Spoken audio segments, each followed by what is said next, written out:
Que le Seigneur Jésus nous bénisse tous. Nous allons acclamer le Seigneur Jésus-Christ.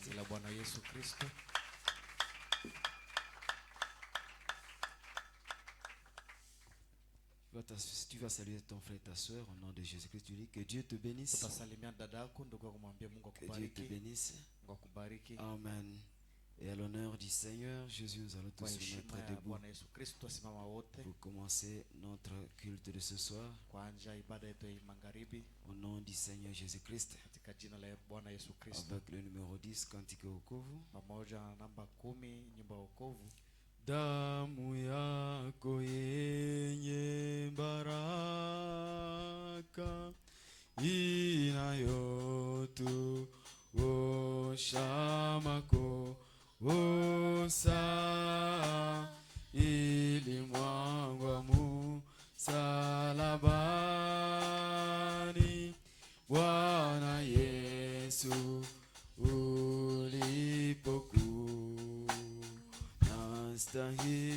nastahili pata hukumu, nasiwezi mimi kujiosha. Unioshe katika damu, nipate kuwa safi, safi kabisa, safi, safi, safi kweli, safi, safi, safi kweli. Unioshe katika damu yako, nipate kuwa safi, safi kabisa, safi, safi, safi, safi kweli, safi, safi kweli. Unioshe katika damu yako, nipate kuwa safi kabisa. Yesu ulivikwa miiba, kuangikwa juu ya mauti, ulivumilia mateso, maumivu na majeraha. Ninataka kijito hicho, nende na nikasafishe sana, unioshe katika damu yako, nipate kuwa safi, safi kabisa, safi, safi, safi, safi kweli, safi, safi, safi kweli. Unioshe katika damu, nipate kuwa safi kabisa. Baba kweli nina moyo wangu wa udhaifu, mimi mwenye dhambi rohoni, nitaona wapi mwokozi? Yesu kwako msalabani,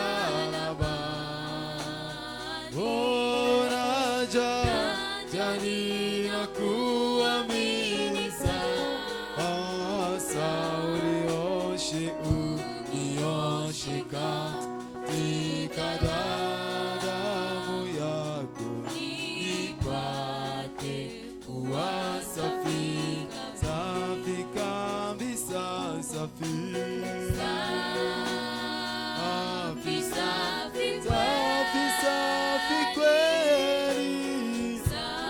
avec nos mains à l'air.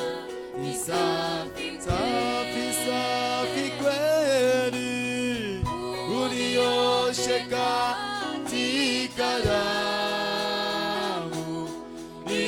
ipate kuwa safi, safi kabisa, safi, safi, safi, safi, safi kweli, safi, safi, safi, safi kweli, uliosheka tikadamu yako, ipate kuwa safi kabisa. Chacun de nous va parler au Seigneur Jésus. Prions le Seigneur. Tuombe Bwana.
C'est notre prière ce soir, Seigneur.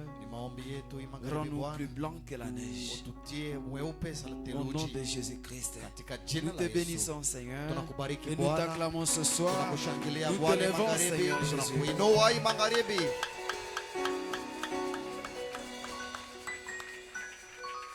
Reçois nos acclamations, Seigneur. Et accepte chacun de nous. Accepte chacun de nous. Au nom de Jésus-Christ. Sous ton sang précieux. Bénis ma soeur. Bénis mon frère. Bénis tout le monde qui est déjà là. Au nom de Jésus-Christ. Apprête les pas de ceux qui sont en route, Seigneur. Au nom de Jésus-Christ. Bénis et exauce nos requêtes, Seigneur. En faveur de l'Église. En faveur de notre pays, nos requêtes personnelles, Seigneur, donne les exaucer, Seigneur, parce que tu as dit tout ce que vous demanderiez en mon nom, je le ferai. Au nom de Jésus-Christ, donne nous exaucer. Bénis notre pasteur, bénis la parole de ce soir, Seigneur. Où est-le pour nous, Seigneur? Bénis-nous ce soir, réconforte-nous encore, Seigneur, au nom de Jésus-Christ. Bénis les cantiques de Sion que nous allons te chanter, Seigneur. Où est nos lèvres, Jésus? Bénis ceux qui jouent aux instruments au nom de Jésus-Christ. Et guéris aussi les malades parmi nous. Et sois la solution à nos problèmes. Du début à la fin, nous avons besoin de toi. Au nom du Seigneur Jésus-Christ. Et nous boutons dehors toute puissance négative, toute sorcellerie, toute magie, tout envoûtement, toute distraction, tous ceux qui ne confessent pas le nom de Jésus, cela soit bouté dehors au nom de Jésus-Christ. Seigneur Jésus, prends le contrôle de la réunion du début à la fin pour ta propre gloire au nom de Jésus. Amen. Que Dieu nous bénisse, acclamons le Seigneur.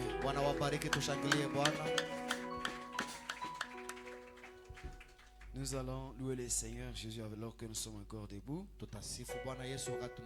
Avec le numéro 42, cantique inspiré.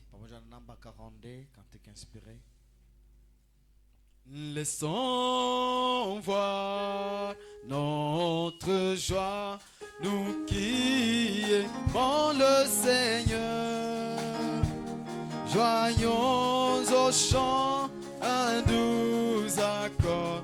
Joignons au chant un doux accord. Et environnant le trône et environnant. Oh oui, nous marchons, marchons, merci, merci, oh merveilleuse, merveilleuse Sion. Nous montons tout droit vers Sion, la merveilleuse cité de Dieu.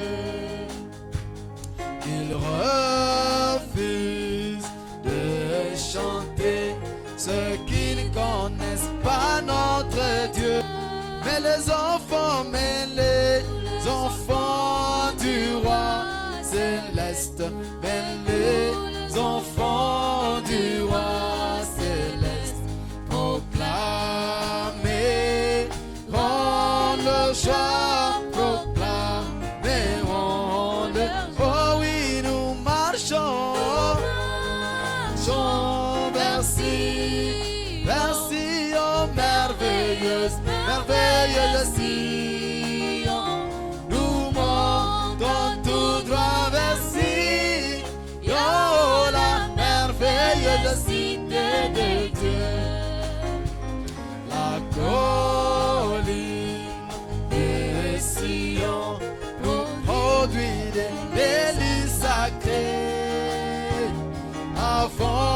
de fouler les domaines célestes, avant de fouler les domaines célestes, ou marcher sur les rues d'or, ou marcher sur les rues. Oh oui, nous marchons,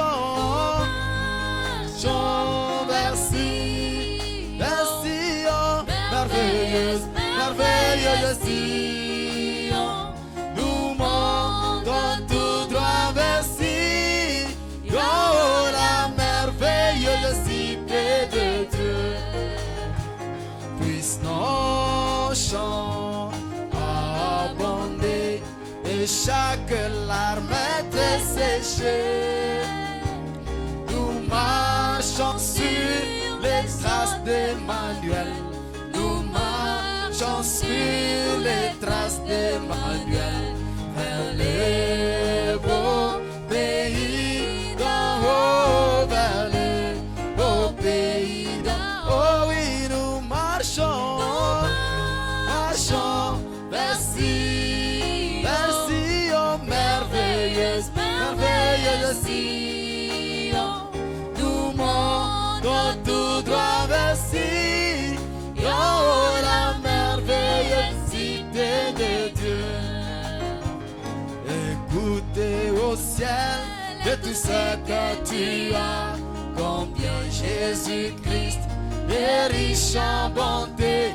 Et toi, terre des hommes, et bétail des champs, oh louez le car il est bon. Oh oui, combien il est bon, combien il est bon, combien il est bon, mon Seigneur, mon Dieu, combien il est bon. Alléluia, oui, je le louerai toujours. Il nous a créés pour la vie éternelle, mais nous avons péché et avons tout perdu. Mais dans sa bonté, il se décida de nous ramener à la vie. Oh oui, combien il est bon, combien il est bon, combien il est bon. Oh mon Seigneur, mon Dieu, combien il est bon. Alléluia, oui, je le louerai toujours.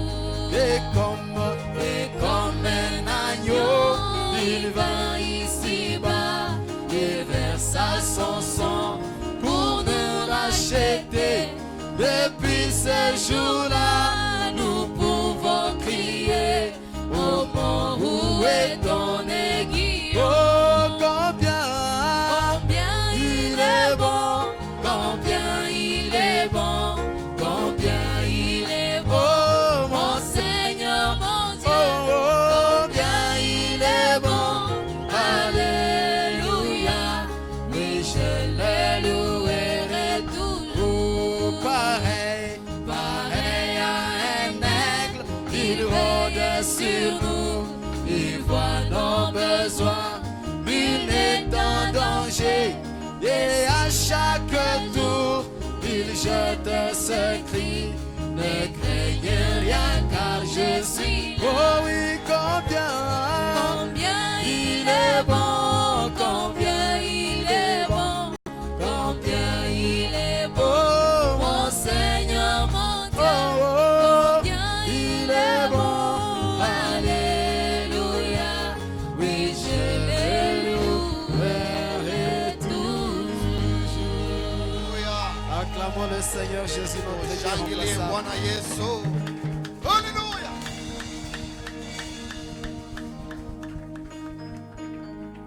Gloire soit rendue au Seigneur. Sifa irudilie Bwana. Nous allons recevoir la parole de Dieu Tapokea neno la Mungu avec 108. pamoja na namba 108.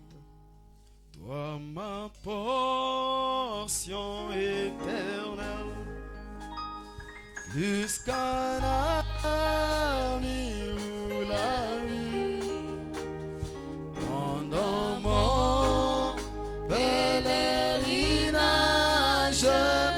l'espoir m'a j'ai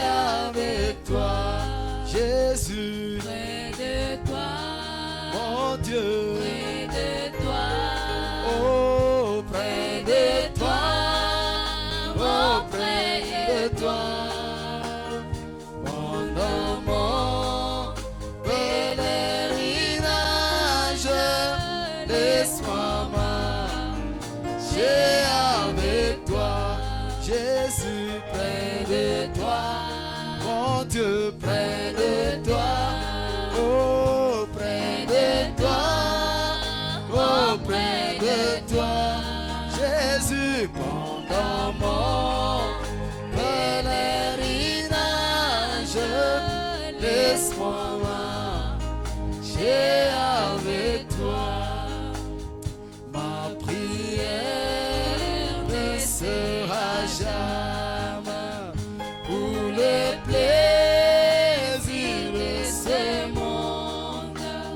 Oui, je souffrirai avec joie. Laisse-moi marcher avec toi. Jésus, près de toi. Mon Dieu, près de toi.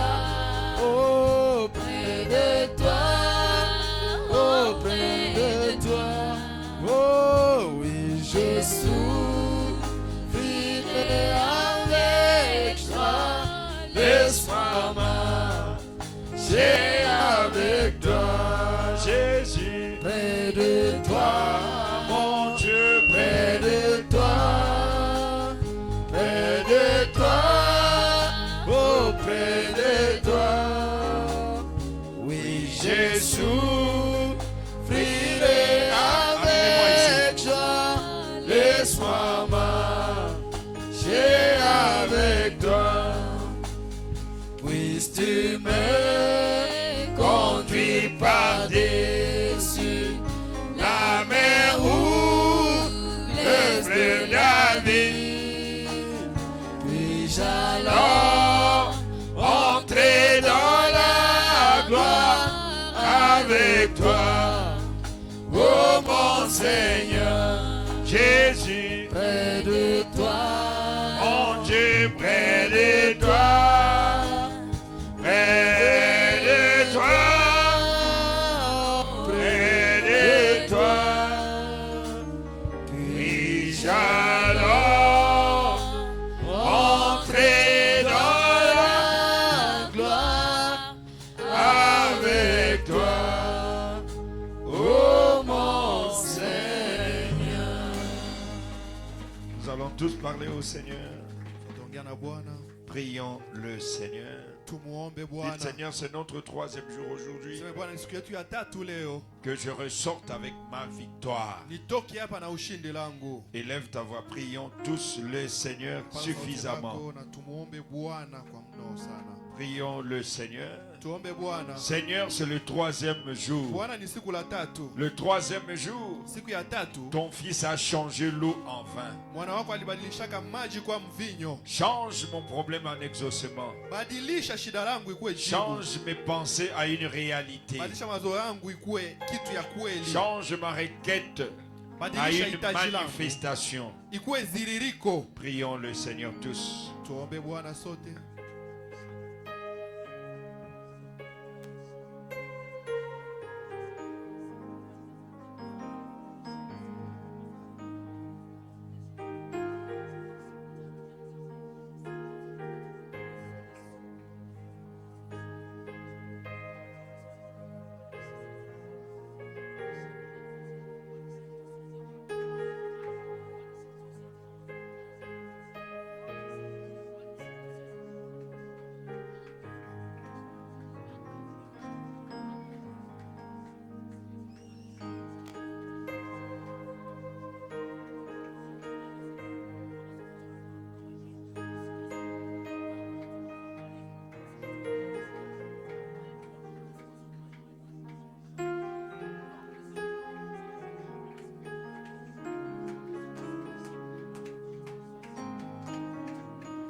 nous t'acclamons, Seigneur. Nous te bénissons, Père Céleste. Et nous venons ce soir, non pas parce que nous méritons, Seigneur, mais nous venons au nom de Jésus-Christ, le Fils de Dieu. Lui qui a versé le sang, lui qui est mort pour nous à la croix, et lui qui nous a dit: tout ce que vous demanderez en mon nom, je le ferai. Père Céleste, nous venons ce soir au nom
cela nous sera donné. Et demande ce soir, ma demande ce soir, que tu exauces quiconque a prié quelque chose. Au nom de Jésus, le Fils de Dieu, je prie et demandé. Amen. Amen. Je n'aime pas trop m'efforcer. Est-ce qu'on peut acclamer le Seigneur Jésus? Nous disons: béni soit le nom du Seigneur. Béni soit le nom du Seigneur. Je crois que le dimanche, j'ai oublié de préparer la citation là, mais je crois que le dimanche je vais lire ça. Frère Branham dit: j'aime voir les gens prier debout. Quand vous êtes debout, Dieu vous exauce. J'ai lu ça aujourd'hui. Mais j'oublie la brochure parce que j'ai suivi beaucoup de brochures. Alors j'ai oublié l'endroit. Mais quand quelqu'un prie debout, Dieu exauce. Il a même demandé à son peuple, il dit: aujourd'hui on se tient debout et on prie. Est-ce que quelqu'un croit que Dieu honore la foi? Amen. Nous prenons nos Bibles. Verset 18 de chapitre 15 de notre lecture. Je crois que peut-être les dimanches on va parler autre chose de Samson et la porte de Gaza. J'aime un peu Samson, comme Frère Branham l'a dit, parce que c'est la force.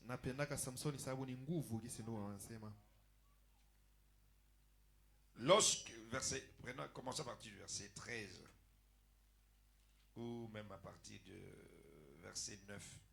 À partir du verset 9. Alors les Philistins se mirent en marche, campèrent à Juda et s'étendirent jusqu'à Léchi.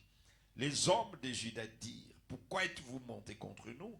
Ils répondirent: nous sommes montés pour lier Samson, afin de les traiter comme il nous a traités. Asseyez-vous. Tunasoma kwa Swahili. Wakawaambia wakisema: hapana, lakini tutakufunga. Wakamfunga kwa kamba mpya. 9, non, chapitre 15, verset 9 jusqu'au verset 10. Basi Wafilistini wakapanda, wakapiga kambi katika Yuda, wakajineza katika Lehi. Watu wa Yuda wakasema: kwa nini mumepanda juu yetu? Wakajibu: kwa kufunga Samsoni tumepanda, kwa kumfunyia sawasawa alivyotufanyia sisi. Amen. Amina. Vous imaginez toute une cohorte, un bataillon pour arrêter une seule personne non armée. Quand le diable veut t'attaquer, il ne t'attaque pas faiblement. La Bible dit dans dans Pierre, je crois Pierre chapitre 5, Biblia inasema ndani ya Petro, mimi nawaza Petro sura ya 5. le diable vient comme un lion. Kama shetani anakuja kama vile simba. Donc quand vous priez, Manake wakati unaomba, ne traitez pas froidement le diable. usitumike na shetani mubaridi. Ne blaguez pas de Satan. Usiziyaki na shetani. Il vient comme un lion, il ne vient pas comme une chèvre. Yeye anakuja kama vile simba, kuja kama vile mbuzi. Oh Seigneur, si tu veux m'exaucer, Oh Bwana, kama unataka unijibie, hapana. c'est une attaque. Ni kushambuliwa. La prière, c'est une attaque. Ombi ni shambulizi. Vous devez attaquer. Unaposha kushambulia. Il ne faut pas les traiter mollement. Je vais un peu parler. Haibidi utumike naye. Ça fait 2 jours, j'ai parlé un peu du côté assez positif. Nilisema tu ngambo ya mzuri. Mais aujourd'hui, je vais un peu montrer ce que nous aussi on doit faire. Lakini leo mimi nataka kuonesha kidogo kienye na sisi tunaposha kufanya. Pour que nos prières soient exaucées, du moins dans cet angle ici. Ombi yetu ijibiwe mwa ngambo hii. Sur quoi 3000 hommes de Juda descendirent à la caverne du rocher d'Étam et dirent à Samson: ne sais-tu pas que les Philistins dominent sur nous? Ne sais-tu pas que les démons de famille là, on ne blague pas de ça? Tu ne sais pas que cette tente là, on la touche pas? Et tu vas la provoquer? Tu ne sais pas que le sida est incurable? Qu'est-ce nous a-t-il donc fait? Il leur répondit: je les ai traités comme ils m'ont traité. Amen. Amina. Si vous voyez un peu, il y a un paradoxe là que nous ne voulons pas traiter ce soir. Samson avait abandonné la femme. Les Philistins sont venus tuer cette femme, qui était une Philistine. Où est le problème de Samson? Quand Dieu vous cherche avec des problèmes, il vous cherche avec des problèmes même chez vous. Je n'attends pas un amen. Je ne crois pas que ce soit le premier jour que vous gêniez. Il lui répondit: nous sommes descendus pour te lier, afin de te livrer entre les mains de Philistins. Ça, c'est la nature de l'homme. L'homme a toujours sacrifié son héros. Si dans ta famille tu deviens un héros, tes frères te sacrifieront coûte que coûte. Jésus est venu sauver les siens. On l'a tué sans aucune faute, parce que c'est lui. Dans toutes les familles du monde, quelqu'un qui commence à soulever la tête, les autres vont les jalouser, même sans savoir qu'il est jaloux. Comment ils vont tuer Samson? Ils vont prendre Samson pour les livrer aux ennemis, alors que c'est lui qui est venu pour les défendre. Réveillez-vous. Vous risquez de sacrifier vous aussi le vôtre qui est venu vous défendre, parce que c'est la nature de l'homme. Si on peut leur demander qu'est-ce que Samson a fait pour que vous le livriez, ils ne vont pas justifier. Qu'est-ce que Jésus a fait? Ils ne vont pas justifier. Qu'est-ce que Thomas Sankara a fait? Ils ne vont pas justifier. Qu'est-ce que Kwame Nkrumah a fait? Ils ne vont pas justifier. Qu'est-ce que Lumumba a fait? Ils ne vont pas justifier. Parce que c'est un héros. Tous les héros sont combattus par les leurs. Alors si tu es un héros, sois sage, ou bien tu seras dans la tombe. Et ils vont le regretter après. Si Lumumba était ici, si Thomas Sankara était ici, et même Israël n'a pas encore regretté, ils vont regretter la mort de Jésus. Ils sont partis lier Samson innocemment. Ce n'est pas Samson qui a demandé qu'il soit héros. Ce n'est pas Samson qui a gêné pour qu'il soit héros. C'est Dieu qui a vu que Samson aime les autres. Il peut quand même mettre ses dons en lui pour que tous les autres soient sauvés. 3000 Israélites Waisraeli Wafilistini 100,000 3000 Israélites. Waisraeli 300 Sont partis lier Samson. wakaenda kumfunga Samsoni. 300. C'est pas 100 ou 300. Tes frères peuvent même gêner pour que Dieu te rabaisse. Bandugu yako wanaweza kufunga hata chakula juu Mungu akushushe. Tout le monde qui monte ici à l'église, tout le monde n'est pas pour. Haiko kila mtu ndio anataka. Tu peux trouver du travail Unaweza kupata kazi. et les autres ça leur fait mal. Na bengine ile kupataka kazi na baluma. La preuve que vous n'êtes pas délivré, Kionyesho kama hoya gombolewa. c'est quand Dieu bénit quelqu'un. Ni wakati yenye Mungu anabariki mtu mmoja. Et tu dis seulement pourquoi seulement lui. Kisha wanasema Sans exprimer. jua nini tu ule bila wewe kuonesha hayo nje. Ça c'est pas un témoignage. Hii haiko ushuhuda. Il veut montrer qu'il a. Anataka aoneshe kama anaisha C'est pata. la preuve que vous n'êtes pas délivré. Ni kionyesheo kwamba wao hawayaokolewa. Quand on est délivré, on se réjouit du bonheur de l'autre. Wakati mtu anaokolewa anafurahiaka uweri ya mwingine. On est parti lier Samson. Bakaenda kumfunga Samsoni. Ses frères, Bandugu yake, sa tribu, jamaa yake, son kabila pays. yake, nchi pour les yake. livrer à qui? Jia kumtoa kwa Aux nani? démons qui les a fait souffrir. Kuma pepo zenye iko na batesa. Et c'est ça que nous faisons en Afrique. Najua tunafahamu Afrika. Quand on trouve que l'un d'entre nous est béni, Wakati tunakutana mmoja wetu anabarikiwa, on fera tout, tutafanya yote yetu. tout, Yote pour qu'il soit rabaissé. juu ya shushwe. On va les taxer de tout le nom. Tutamuita majina yote. Et quand il meurt, Na senya anakufa, on va amener des fleurs. tutamuletea sa maua. Oh non, Oh, tu hapana. resteras gravé dans nos cœurs. Utabaki Quand il kila était wakati yote vivant, il ndani n'était yetu. pas gravé dans nos Wakati cœurs. alikuwa kingali hai hakuwa ndani ya mioyo C'est zetu. seulement la tombe que vous allez garder. Ni kaburi tu ndio mtalinda. Nous devons protéger nos héros. Tunapasha kulinda na kukinga wasuja wetu. Que je parle clairement, vous allez me pardonner. Sema waziwazi mtanisamehe. Si Médard est votre héros, Kama appelez. medare ni suja wenu hapa bei. Protégez-moi. Munikinge, munilinde. Il ne faut pas attendre qu'il parte pour que vous puissiez venir dire oh non, on avait un pasteur. Musingoya aende juu ya kusema kama tulikuwa na mchungaji Si hapa. notre frère est un meilleur interprète, Kama ndugu yetu hapa ni tafsiri bora. protégez-les. Mumulinde. Amen. Amen. Si le frère est un meilleur drummer, protégez-les. Kama ndugu yetu nupiga ngoma mzuri, mumulinde. Et je vais attendre un amen. Yanaweza kusikia Ils ont nini? sacrifié Samson. Baka mtolea Samson. Alléluia. Amen. Bon, je me sens bien. Najisi Mais ils vizuri. ont oublié Lakini que ça walisahau. ne venait pas de Samson. Kama ilikuwa inatokea Ça kwa venait de Samson. l'Éternel. Ilikuwa inatokea kwa Bwana wa Le vouloir milele. et le faire. Kutaka na Les dons et kutenda. les appels. Makarama na Ça vient de wito. Jésus-Christ. Inatokea kwa Yesu Ce que Kristo. Dieu t'a donné, Yenye Mungu alikupatia. personne ne va te l'arracher. Hakuna mtu atakunyang'anya. Personne hayo. ne va te l'arracher. Hakuna mtu Et William atakunyang'anya. Branham me Na dit, William Branham anasema, Alléluia, Amen. tu ne mourras pas avant Hautakufa d'atteindre le dessein que Dieu mbele t'a ya créé. kutimiza lengo ambalo Mungu alikuumbia. Dites-moi, je ne mourrai pas. Uniambie sitakufa. Que les gens te maudissent. Watu Que les gens te wakulaani. combattent. Na watu Que les gens wakulanishe. t'empoisonnent. Watu Que les gens te wakutie cherchent sumu. avec des Watu problèmes. wakutafute na Tu seras mashida. béni. Utabarikiwa. Esaïe dit, Na Isaya anasema, mon serviteur montera. mtumishi wangu Il montera atapanda. bien plus haut. Atapanda tena juu Alors sana. montez. Asa mupande.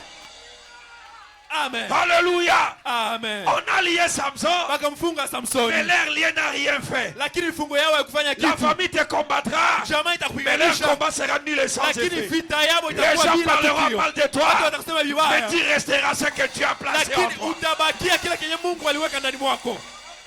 Amen. Malgré la haine de ses frères. Haijalishi chuki ya wandugu wake. Samson est resté Samson. Samsoni alibakia kuwa Parce qu'il Samsoni. y avait la chevelure. Sababu kulikuwa Et nywele notre chevelure, na nywele yetu c'est l'onction. ni upako. C'est le don de Dieu. Ni karama ya Tant Mungu. que Dieu n'a pas retiré l'onction, Wakati yote Mungu akutoe zawadi yake utafanya. ce que Dieu a dit que tu feras. Kenye Mungu alisema kama utafanya. Dites-moi, je serai ce que tu as dit que je sois. Uniambie mimi nitakuwa kenye Mungu alisema nitakuwa. On l'a lié par 3000 hommes. Bali mfunga na watu 3,000. Mais il n'est pas resté lié. Lakini akubakia mkifungo. Et ce soir, Na hii magharibi c'est le 3e jour. ni siku ya tatu. L'eau qu'il buvait, Maji ambayo alikunywa. l'eau qu'il touchait, Yote yenye aligusa. l'eau Maji qu'il touchait, yenye aligusa. est devenue un miracle. Ikakuwa muujiza.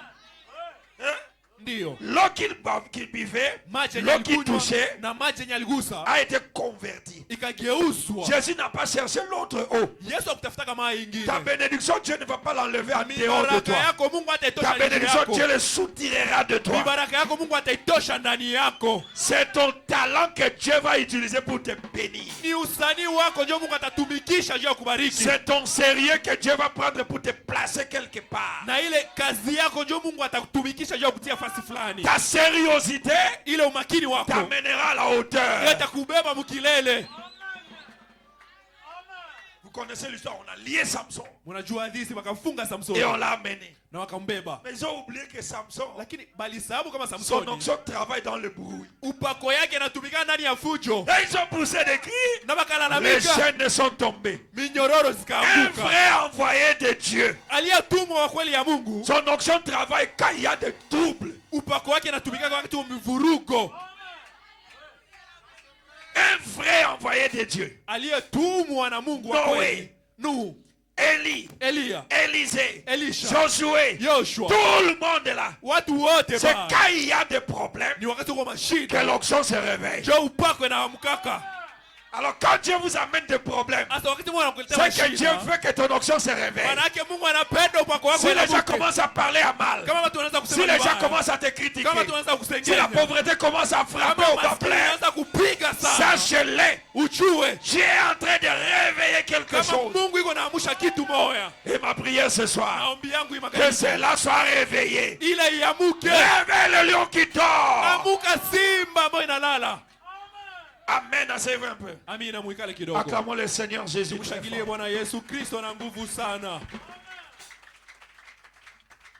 On va continuer peut-être cette partie-là le dimanche. Mais quand Samson, il y a quelque chose qui vient de me toucher. J'ai pas eu ça dans mon bureau. Samson, prenez-moi le verset 18 et 19.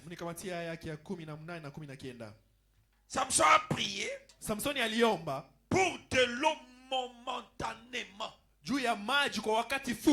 pressé par la soif.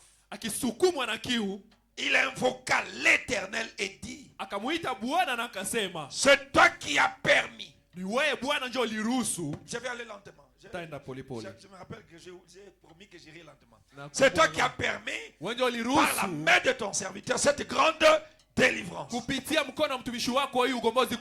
Et maintenant, mourrais-je de soif. En d'autres termes, donne-moi de l'eau. Et quand je retournerai chez moi, je buvrai l'eau de ma mère. Je crois que c'est ça, non? Prenez-moi 19. Dieu fendit les cavités du rocher qui était à l'échi. Et il en sortit de l'eau. Samson but. Son esprit se ranima. Que ton esprit se ranime aussi. Toi qui as perdu la joie, que ton esprit se ranime. Il reprit vie. C'est de là qu'on appelait cette source En-Akoré. Il existe encore. Il a demandé l'eau pour étacher une soif. Mais cette eau a changé à une source éternelle. Je peux parler. La bénédiction que tu demandes aujourd'hui, même les petits-fils de tes petits-fils, vivront de ça. Dites-moi un amen à ça. L'onction que tu cherches aujourd'hui, tes enfants bénéficieront de ça. Tes voisins bénéficieront de ça. Tes amis bénéficieront de ça. Tes oncles bénéficieront de ça. Même tes ennemis. Alléluia. Aujourd'hui, si un Philistin passait par là, il vivra de cette eau. Même les perditifs. Oui, je me rappelle ce que tu m'as dit. Je te fais un gros arbre. fruitier. ya matunda. Là où il y aura toutes les formes de fruits. Kwenye kutakuwa aina zote ya matunda. Et j'ai vu même des serpents dans cet arbre-là. Na niliona hata manyoka kwa ile muti. Donc peu importe ta race. Manake aizuru uko Tu es wako. sur un gros arbre. Uko juu ya muti kubwa. Tu auras selon ton besoin. Na utapokea kulingana na haja yako. Je dis tu auras selon ton besoin. Ninasema utapokea Que tu kulingana na sois haja fils de yako. Dieu. Ukuwe mwana wa Que tu Mungu. sois méchant. Ukuwe Il y a mwovu. un gros arbre Uko ici. muti kubwa Que Dieu hapa. a planté. Amba Mungu alipanda. Il y a Amen. même une sœur qui a vu ça. Kuko dada mmoja aliona hayo. Il y a un gros arbre. Akaona muti kubwa sana. Elle m'a dit, Akaniambia c'est pas une sœur, c'est un frère. kama haiko dada maana ni ndugu. Pasteur, c'est un frère, voilà, un jeune Ni frère. ndugu, ni ndugu mwa Le kijana. pasteur, je rêvais. Akasema ndugu, L'église avait déjà déménagé. nililota kanisa isha hama. Mais Lakini devant la chair, mbele ya mimbara au lieu que ça soit un homme, c'est un arbre. pali kuwe mutu ni muti kabambi jo Et il y iko a ba. ce gros arbre-là. Na kwa ile muti Au-dessus, juu il y avait la lumière comme l'or. kulikuwa nuru kama vile dhahabu. Je n'ai pas interprété. Sikutafsiri Mais hayo. mon frère écoute l'interprétation. Lakini ndugu yangu L'arbre là, c'est Médard. ile muti ni medari. Dieu m'a parlé depuis que j'avais 11 ans. Mungu aliniambiaka utokea nilikuwa na miaka Je t'ai 11. fait un arbre. Na kufanya wewe kuwa muti Et la couleur jaunâtre là, c'est la divinité. na ile rangi ya Cette kimanjano église ile n'est pas kiungu. dirigée par l'arbre, Hii kanisa mais inaongozwa c'est na dirigée muti. par le jaune. Lakini inaongozwa na ile C'est rangi ya dirigé par kimanjano. Jésus-Christ Inaongozwa na Yesu Kristo. qui vient donner l'onction à l'arbre. Mwenye anakuya kupana upako juu ya muti. Et l'arbre donne le fruit Na ile muti inapana et vous matunda. venez cueillir ça. Na mnakuya kuichuma hayo. Béni soit le nom du Seigneur. Jina la Bwana libarikiwe. Samson pria pour une journée. Samsoni aliomba kusiku moja. Dieu l'exauça pour toute la vie. Lakini Mungu akamjibia juu ya maisha yote. Est-ce que je peux parler? Je naweza kusema Que Dieu te donne l'exaucement d'aujourd'hui Mungu akupatie jibu ya et leo. que cela demeure jusqu'à tes petits-fils. Na ile idumu mpaka kwa wajukuu wako. Que la prière de 3 jours, Iombi ya siku que tatu. l'exaucement soit éternel. Na lakini majibu ikuwe ya Chaque fois que milele. tu auras un problème, Wakati wote utakuwa na même shida. quand tu vas l'oublier, Hata wakati que la utasahau. prière de ces 3 jours Ombi ya siku puisse tatu. produire des effets. Izae Puisse matukio. produire des effets. Izae matukio. Que cela puisse produire des effets. Na ile izae matukio mengi. Amen. Amina. Béni soit le nom du Seigneur. Jina la Bwana libarikiwe. Acclamez Jéhovah. Mumshangilie Yehova. Nous avons vu hier Tuliona jana qu'il faut réclamer. kama inabidi kudai. Asseyez-vous un peu. Mwikale kidogo. Que je puisse continuer. Tuniendelee. Je suis allé trop vite. Je prends ta famille. Nakamata jamaa Prof lako. 35 VGN, plutôt Ukurasa wa 13 na Shekina. 5. Matafsiri ya Shekina. ta famille. Jamaa lako. Prêchez le 8/8/61. Ilihubiriwa tarehe 8 mwezi wa 8 mwaka wa 61. Vous savez que j'aime beaucoup lire avec le peuple. Najua timu napenda kusoma pamoja na taifa. Aujourd'hui, le temps est trop passé, c'est déjà 10. Je n'ai pas encore dit quelque chose. Si asema kitu lakini 35. makumi 35. 35, pas 32. Maintenant, écoutez. Sasa sikieni. Est-ce que c'est ça? Voilà, maintenant écoutez. Musikie sasa. C'est juste avant que j'aborde les questions. Hii mbele tu nikamate maswali. Voyez-vous, frères et sœurs, Unaona ndugu dada? je veux vous livrer un petit secret Nataka- sur moi-même. Nataka niwapatie siri ndogo kunihusu mimi mwenyewe. Branham dit, je vais vous livrer un petit secret. Vous êtes Bwana prêts? anasema, nataka wapatia siri, mko tayari? Voyez-vous, Unaona? je pense que vous êtes souvent demandé comment je vois ces visions et tout. Naweza kama mara mingi C'est qui unajitaka, fait ça? namna gani mimi naonaka hizi maono na yote. Yenyewe nafanyaka hii. Pourquoi Branham me parle et la chose arrive? Kwa nini mwana anasemaka na kitu inafika? Pourquoi il dit ça et la chose arrive? Kwa nini anasema hiki na C'est inafika? parce que Ni sababu lorsqu'il m'a rencontré là-bas à Kassour, wakati alinikutana kule et qu'il m'a dit cela, na akaniambia ile, voyez-vous naona que ceci arriverait. kama hii itafikia, Je crus cela. nikaiaminia. Dieu a dit à Branham, arrêtez-moi un peu là-bas. Mungu aliambiaka Branham Et Branham a cru. na Branham akaiaminia. Si Branham ne croyait pas cela, Kama Branham angeaminiaka ile, cela n'arriverait pas. ile ingifikiaka. Ndio, amina. Peu importe les merveilleuses déclarations que moi je vais vous donner. Aizuru matamshi mazuri ambayo mimi naweza kuwapatia. Si vous ne croyez pas à l'intérieur là-bas, Kama hamuaminie mule ndani mule, je vous dis, vous n'aurez rien. mimi nawaambia kweli hamtapokea kitu. Il Il y a des gens qui entreront et qui sortiront toujours les Kuko mêmes. batu wenye wataingiaka humu na kutoka tu gisi waliingia. Et on peut avoir un pécheur Na tunaweza kuwa na mtenda qui dhambi vient aujourd'hui. mwenye anakuya leo. Il ne croit pas. Anaaminia na anaenda anapata jibu. Continuons. Amen. Je crois solennellement cela. Naamini kwa kinaganaga ile. Et quand j'entre dans la salle pour prier pour les malades, Na wakati mimi naingia ndani ya chumba cha kuombea wagonjwa, écoutez bien le secret de Frère Branham. musikie mzuri siri ya ndugu Branham. Ça peut être notre secret ce soir. Na inaweza kuwa pia siri yetu. Si je sens quelque chose, Kama que quelque chose est sur le point d'arriver, nikihisi kitu fulani natafuta kufika, ils sont sur le point de se rétablir. Wanakuwa kiwango ya kupona. C'est toujours juste. Hayo ni haki tu. Donc Frère Branham entre, Ndio maana anaingia, il sent, anahisi, il n'a pas vu, hakuona, il n'y a pas un ange. hakuna malaika. L'ange ne descendait pas continuellement tous les jours, non. Malaika kwa anakuja kila siku Mais il hapana. sent Lakini anahisi que cet enfant va guérir. kama huyu mtoto atapona. Frère Branham avait un signe.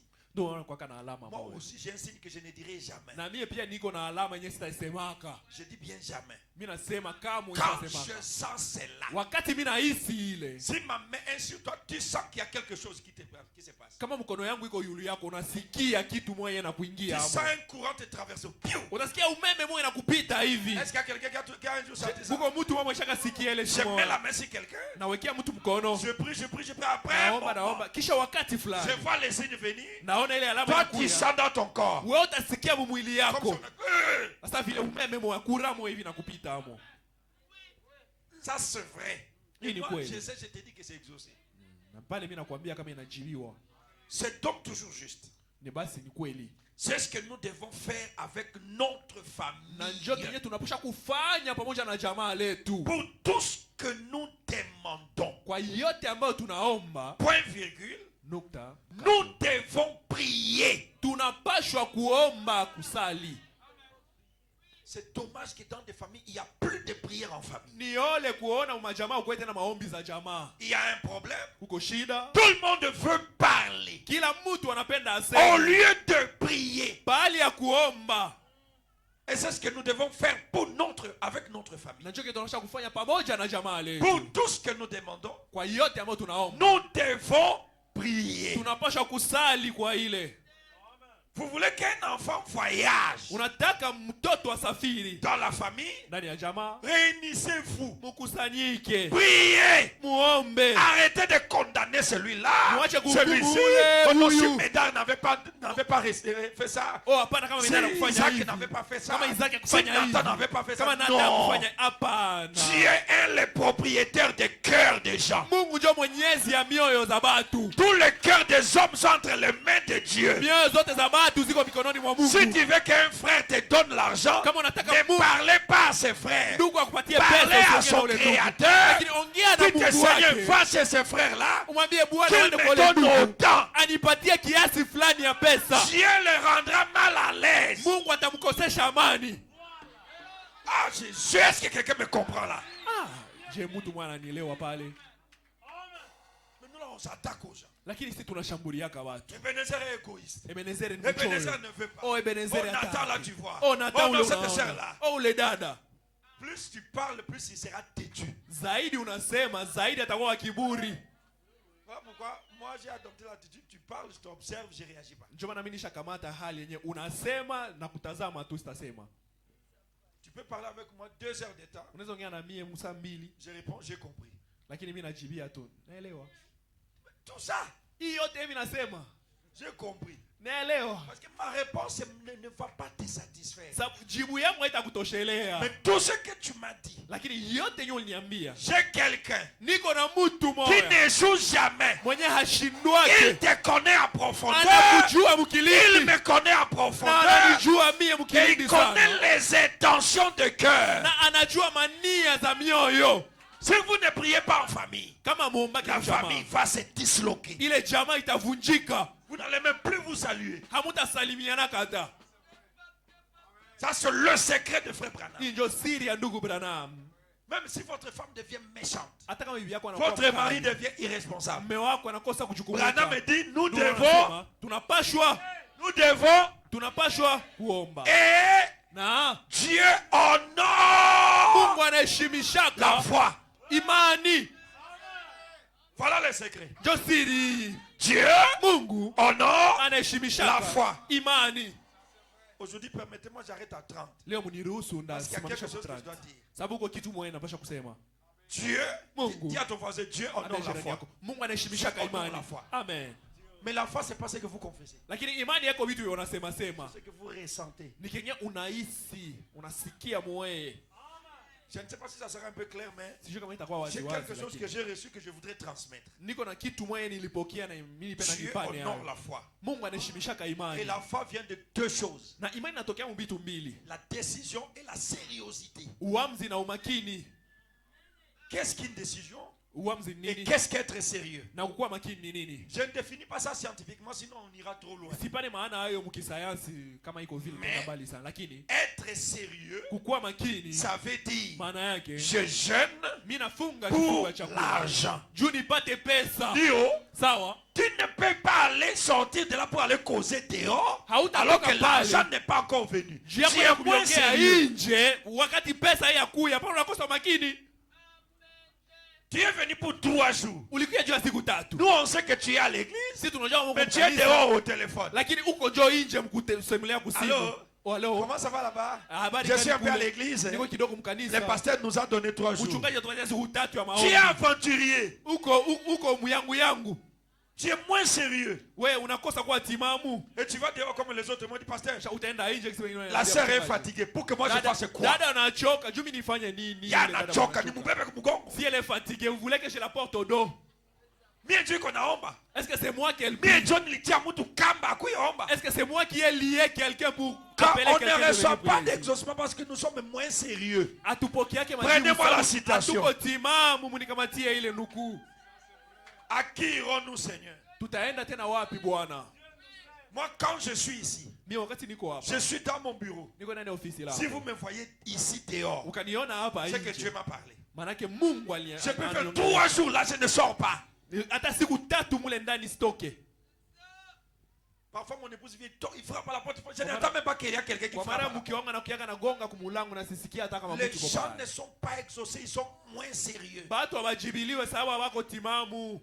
Deuxième chose, ils n'ont pas de décision. Kitu ya pili habana uamuzi. Moi, on m'a dit que les trucs sont abîmés. Mie waliniambia kama Mon système bilaire est abîmé. Il faut kama ile une opération. kabuchungu yangu ya mafafa ya maini ishaharibika inabidi J'ai banipasue. dit, je sors pas d'ici. Nikasema sitatoka Jusqu'à ce hapa. que Dieu me parle. Mpaka wakati yenye Mungu atanena nami. J'ai prié de 14 heures. Nikaomba tokea saa 8 À ya mchana. 19h, une voix claire me dit, Mpaka ouvre saa un homme 1 appelé ya de Dieu. usiku sauti moja ikaniambia Ouvre la brochure, un homme appelé de Dieu. fungua kitabu mtu aliyeitwa na Tel Mungu. paragraphe. Ukurasa fulani. J'ai ouvert, on me dit, ainsi dit le Seigneur. Nikafungua akaniambia hivi J'ai un asema homme qui est Bwana. assis derrière. Kijana maana kaa Le kule médecin nyuma. t'a dit, il faut une opération. Mganga alikuambia wanasha upasua. Mais lève-toi et sois guéri. Lakini simama na Tu ne vas upone. plus être opéré. Hautapasuliwa tena. Je me suis levé Nikasimama et j'étais guéri depuis 2008 jusqu'à maintenant. na nikapona tangu 2008 mpaka leo. Je n'ai pas été opéré. Sikupasuliwaka. Mais nous, on est aventuriers. Lakini sie tuko bayangu. 3 jours de jeûne. Siku tatu ya vifungo ya chakula. Pensez que vous avez jeûné pour les pasteurs? Unawazia kama ulifungia ndio mchungaji. Oh, ndakunya kachai kidogo kisha unarudia. Tu es aventurier avec toi-même, Uko muyangu yangu na wewe peke avec ton avenir, na ujio wako avec ton problème. na shida yako. Voilà pourquoi les gens ne sont pas exaucés. Ndio maana watu hawajibiwe. Samson Samsoni a fait d'abord son travail. alifanya kwanza kazi yake. J'ai oublié même de donner mon petit sujet là. J'ai Sababu donné kupana un petit hata ile sujet là-bas. somo yangu pale. Les amis vont mettre ça. Samson a demandé la récompense après un travail sérieux. Samson Samsoni n'a pas alilombaka plaqué avec le Philistin. malipo kisha kazi, hakuchezaka na Il Wafilistini. a pris, il a tapé, il a pris. Alikamata akapiga, akakamata Il a tapé. akapiga Sérieusement. kwa makini Et il sana. dit, j'ai tué 1000 hommes. Ndio akasema niliua watu 1000. J'ai fait mon travail sérieusement. Nilifanya kazi yangu kwa Il makini. prend la chose, il jette. Akakamata ile kitu anatupa. Seigneur, Akasema Bwana, maintenant le corps mérite la récompense. sasa hii mwili inastahili malipo. Est-ce que quelqu'un d'entre nous peut dire ça? Je, uko mtu mwa katikati yetu mwanaweza kusema ile? Prenez-moi à qui irons-nous? Hier soir, j'avais annoncé dans mon église disant que chaque personne qui n'a pas le Saint-Esprit, qu'il vienne à Châteauquois. Je suis pratiquement sûr que vous allez la voir. Et moi, je suis sûr qu'elle sait que vous avez demandé. Pendant ces 3 jours, mon Dieu vous la donnera. Est-ce qu'on peut avancer? Amen. Avons-nous pour eux un peu de place pour prier, ou aller prier? Ils sont partis à Châteauquois. C'est comme nous ici, nous partons à Butembo. Mais après la prédication, Frère Branham demande si on peut trouver une place de prière pour les gens qui cherchent là quelque chose. Celui qui cherche quelque chose ne se met pas dans la distraction des gens qui l'ont. Toi tu cherches une voiture, tu viens chez moi, moi je vais rouler sur ma voiture. Tu vas penser que ma voiture devient ta voiture.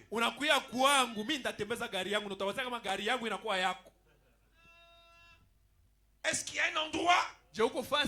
Première chose, William Branham cherche une place pour les gens qui ont des requêtes. Toi ici, quel est ton endroit? Tu as jeûné 3 jours. Mais est-ce que les 3 jours, c'était pas un régime alimentaire? Je ne condamne personne, j'interpelle. Juste là, et bien. On lui a montré la place. Et il a dit très bien. Vous savez, c'est juste comme les asiles qui se suivent.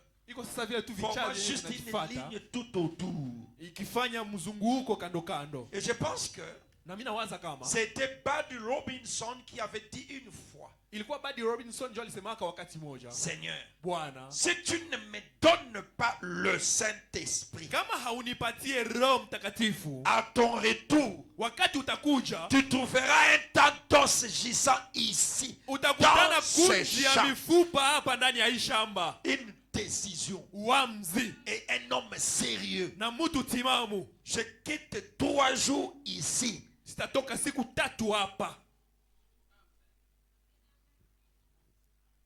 que c'est ce que nous faisons?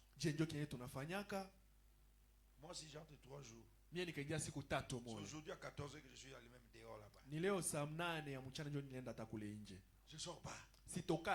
Toi viens comme tu veux, je sors pas. C'est tout. Nous sommes des troubadours même dans la prière. Il a dit, c'est alors qu'il avait reçu le Saint-Esprit. Comme nous avons 3 jours, Seigneur, dans mes 3 jours, même si le pasteur va donner 1000 requêtes, mais ces 3 requêtes ici doivent être exaucées. Vous devez avoir une requête personnelle. Et vous devez avoir un endroit où vous allez réclamer cette requête-là. Lorsque vous devenez sérieux avec Dieu, Dieu sera sérieux avec vous. Tout le monde peut me dire Amen. Mais lorsque vous êtes aventurier avec Dieu, Dieu sera aventurier avec vous.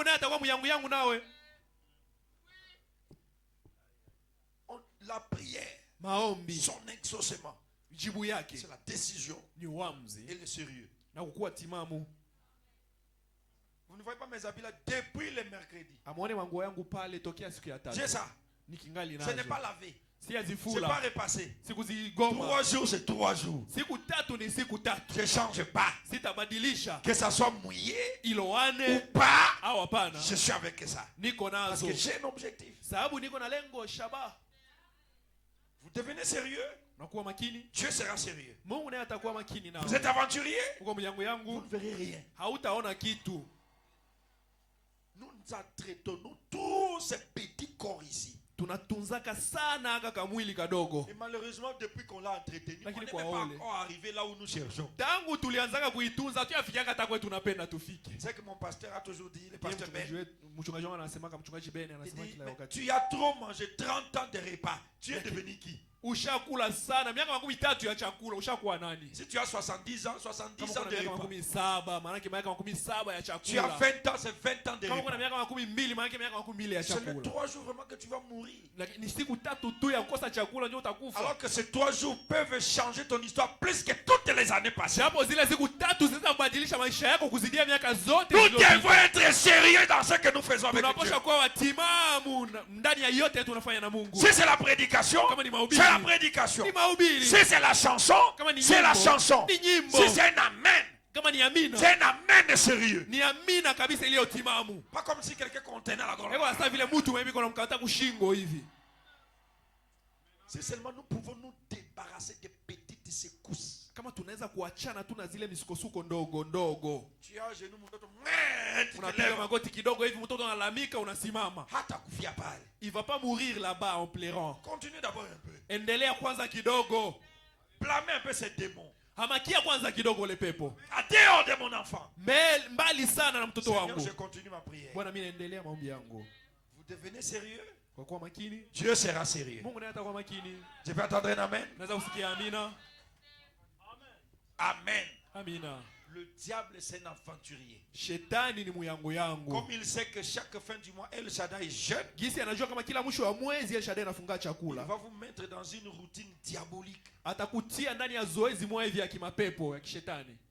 Donc ça devient un slogan. Maana inakuwa tu kauli tu. Comme le serpent d'airain était devenu pour Israélites. Gisi yenye nyoka ya shaba iligeuka kuwa kauli tu Il ya a kila fallu que siku kwa quelqu'un vienne Israeli. démolir ça. Na jamaa ikakia njaa ikakia kuharibu. Prenez-moi la dernière citation. Unikamatia nuku ya mwisho. Dieu s'est caché, s'est révélé dans la simplicité. Mungu anajificha anafunua ndani ya unyenyekevu. 12 avril 63, il y en a deux. Mwezi wa 4 mwaka wa 63. 12 avril 62.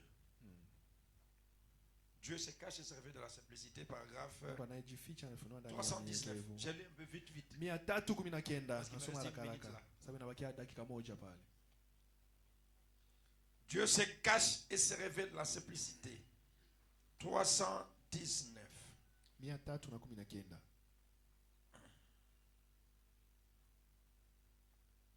Voilà. Dieu se cache, non pas se cache et se révèle. Dieu se cache dans la simplicité. C'est Mungu anajificha 12 avril. unyenyekevu. Dieu se cache dans la simplicité. 319. Bon, comme vous êtes en retard, moi je prends. C'est vous que Dieu veut. Ni wewe ndio Mungu anataka. C'est vous qu'il veut. Ni wewe ndio Mungu anataka. Je peux attendre un amen? Naweza kusikia amina. Dieu vous veut. Mungu anakutaka wewe. Il vous veut tout entier. Anakutaka wewe wote mzima. Quand tu es dans la prière, Maana wakati uko ndani ya maombi, toi, wewe, ton âme, nafsi ton yako, esprit, roho yako, ton téléphone, simu tes yako, pensées, mawazo Dieu yako. vous veut tout. Mungu anataka zile zote zako. Je n'entends pas un amen réel. Sisikie amina moya kweli. Il veut chaque compartiment de votre cœur. Anataka kila sehemu ya moyo wako. Il veut votre vie privée. Anataka ile maisha yako ya ndani. Il veut toute votre vie. Anataka maisha yako yote. Il veut être votre Seigneur. Anataka kuwe Bwana wako. Donc, quand je viens à l'église, Wakati mimi nakuja kanisani, j'oublie que je suis le mari de quelqu'un. nasahabu kadogo kama niko bwana wa J'oublie mtu. que je suis l'enfant de quelqu'un. Nasahabu kama niko J'oublie mtoto que wa je suis mtu. le papa de quelqu'un. Nasahabu kama niko baba wa Je mtu. suis son serviteur. Niko mtumishi Il est wake. mon Seigneur. Naye ni Bwana Point. wangu. Basi. Puissant. Bioshe. Seigneur veut dire propriétaire. Bwana maana yake mwenyezi. Mwenye kitu. Mwenye kitu. Il est mon Seigneur. Yeye ni Bwana wangu. C'est qu'il peut me pousser comme ça. Anaweza Il peut kunisukuma me faire hivi. reculer comme ça. Anaweza Il peut kunirudisha faire hivi. ça. Anafanya Il n'y a hivi. pas de débat. Hakuna mabishano. Donc quand je prie, Maana wakati mimi naomba, si je suis à genoux ici, kama mimi napiga magoti, je sens qu'il faut me lever. nikasikia kama mimi napasha kusimama. Je me lève. Nasimama. Je commence à faire les 100 pas. Mimi naanza kutembea tembea. Je commence à faire les 100 pas. Naanza Je tembea, sens tembea. qu'il faut m'arrêter ici. Nikasikia kama Je nisimame m'arrête. hapa, nasimama. C'est lui qui connaît comment il conduit. Yeye ndio anajua namna gani anaongoza. Nous, on est trop formalistes. Lakini sie tuko wa kutosha miali sana. Non, notre église, le pasteur a dit qu'il ne faut pas courir. Même s'il y a la loi qui dit on ne court pas dans la salle. Et tu sors l'intérieur. Que tu dois courir. Courez d'abord. Tutasamba nyuma. On va discuter après. Les palabres après. Mabishano Mais lakini faites ce que Dieu vous dit de faire. fanya kwanza kile Mungu anakuambia ufanye. C'est ça l'église du Saint-Esprit. Ndio kanisa ya Roho Mtakatifu. C'est ça l'église de la Pentecôte. Ndio kanisa ya Pentecoste ile. Moi j'ai laissé mon sac. Je ne voulais pas porter le sac. Sikutaka nivale gunia. Pendant cette saison ici. Dieu a parlé à un frère. Lakini Mungu akaambia ndugu moja. Il rêve la nuit. Akalota usiku. Le pasteur Ben qui est ici. Mchungaji Ben iko hapa. Le pasteur Ben dit mais pourquoi les autres n'ont pas porté les sacs? Mchungaji Ben akasema, "Joeni wengine hawakuvala magunia." Je me suis dit ça c'est moi. Nikasema hii ni mimi. Parce que j'ai dit cette saison je ne vais pas communiquer les sacs. Sababu nilisema kama j'étais à la chaîne. Hii majira sasa tangaza kuvaa magunia. J'ai dit amène-moi mon sac. Pale wakati nilikuwa hapa kumimbara nikamwambia Gershom niletee gunia yangu. Dieu veut des gens bizarres. Mungu anapendaga watu wenye hawaeleweki. Des gens qui ne regardent pas, qui ne vivent pas sur ce que les autres disent. Watu wenye hawaishi yake mubile wenye wengine wanasema. Qu'on m'injurie à cause de mon sac. Banitukane juu ya gunia yangu. Qu'on parle de moi. Baniseme. Qu'on mette ma photo sur internet. Batupe picha yangu mtandaoni. Je m'en fous. Siangaike. Je sais ce que je gagne quand je porte ça. Najua bien mimi na winaka wakati mimi navaaka hivi. Alléluia. Amina. Je ne peux pas faire une prière de 3 jours sans exaucement. Siwezi omba siku 3 bila mimi kupata jibu. Moi j'ai été exaucé le jour même que j'ai communiqué. 3 jours de jeûne. Nilijibiwaka ile siku yenyewe nilisemaka siku 3 ya vifungo. J'ai appelé mon épouse, j'ai dit viens vite, je suis Nikaita mke wangu nikasema kia haraka mimi najibiwa. J'ai continué la prière mais je suis déjà exaucé. Mimi naendelea na maombi lakini nishajibiwa. Amen. Ndugu, soyons sérieux. Tukue kwanza timamu kidogo. Quand vous vous asseyez avec votre mari, si je fais ça, il sera choqué. Si il est choqué, il va faire quoi? Kama anakwazika atafanya nini? Yasha kela bato boni. Ye ashakaumba watu ngapi? Ça la choqué nae. Akwazike.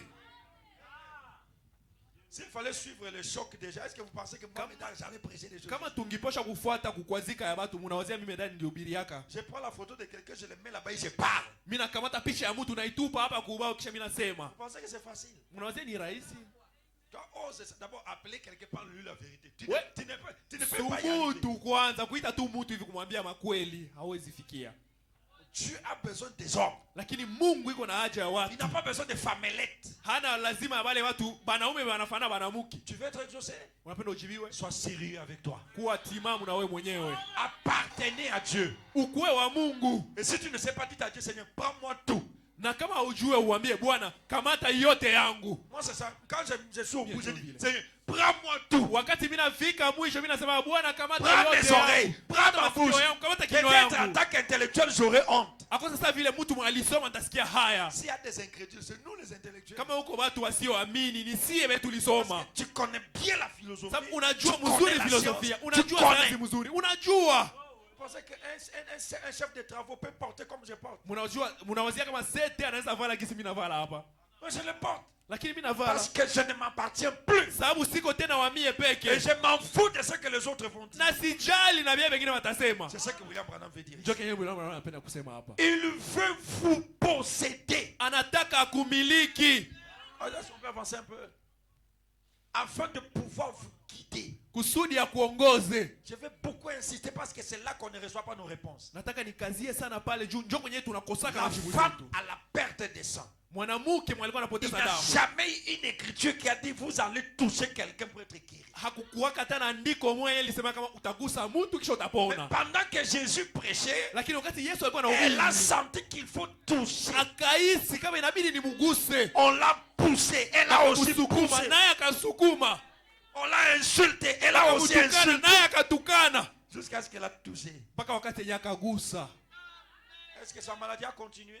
Je, magonjwa yake iliendelea? Mais pourquoi quand Dieu vous dit de faire quelque chose, vous hésitez, vous posez des questions? Wakati Mungu anakuambia ufanye kitu unasita. Que Dieu puisse aider cette église. Mungu asaidie hii kanisa.